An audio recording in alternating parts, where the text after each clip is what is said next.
Introduction. ఈ project గురించి చెప్పండి సార్.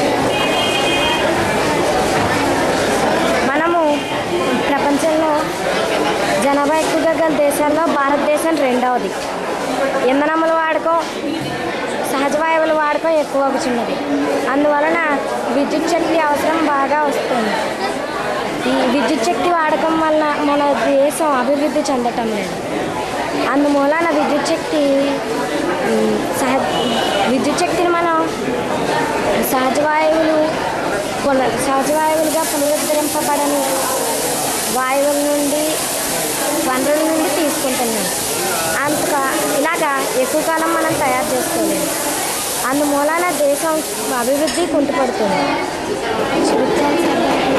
చూపించాలండి దాన్ని.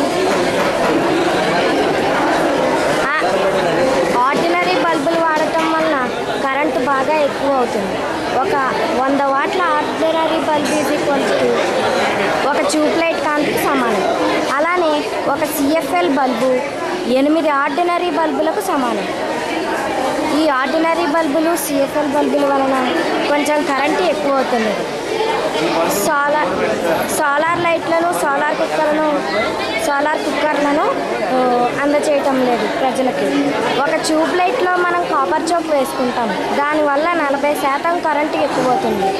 అలానే ఇప్పుడు కొత్తగా వచ్చిన ఎలక్ట్రానిక్ చోక్లను వాడితే 40% కరెంటు ఆదా అవుతుంది. అలానే మనం పాత ఫ్యాన్లు వాడుతూ ఉంటాం ఇంట్లో. ఆ పాత ఫ్యాన్లు బరువు కలిగి ఎక్కువ కరెంటును తీసుకుంటాయి. అందువలన మనకి కరెంటు వృధా అవుతుంది. కానీ ఇప్పుడు కొత్తగా వచ్చిన అల్యూమినియం ఫ్యాన్లను వాడటం వల్ల 35% కరెంటు తక్కువ అవుతుంది. మేము తణుకు, పాలంగి, కొమరవరం, ఇరగవరం తగు ప్రాంతాలలో సర్వే జరిపినాము. సర్వే ఫలితాలు ఏమనగా